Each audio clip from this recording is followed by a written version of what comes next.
Que va s'ouvrir ce soir Saint-Colonne, et d'une guerre qui, cette fois, nous touche de très près.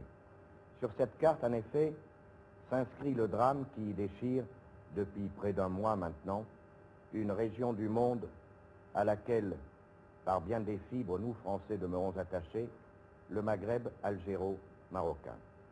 En partie assuré, au centre de la carte, vous voyez la zone frontière qui est l'objet du litige. Il y a 2 jours, pendant un moment, on a pu espérer que le problème était en voie de règlement.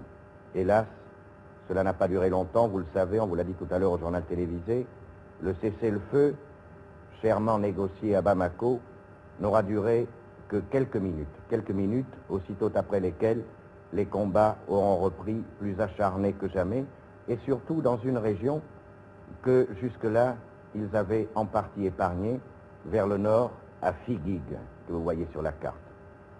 Voici comment, sans plus de discours, hier soir, dans son palais de Marrakech, Sa Majesté le roi Hassan II, roi du Maroc, a fait lui-même le récit de ce nouvel acte de la tragédie maghrébine. Le Maroc a des problèmes avec l'Algérie, mais il les a avec la Mauritanie, il les a avec le Mali. Vous voyez la carte d'Al Al-Fassi. La carte d'Al Al-Fassi, eh bien, elle supprime tout simplement le Mali de la carte de l'Afrique. Elle va chercher les frontières sud du Maroc, eh bien, à Saint-Louis du Sénégal.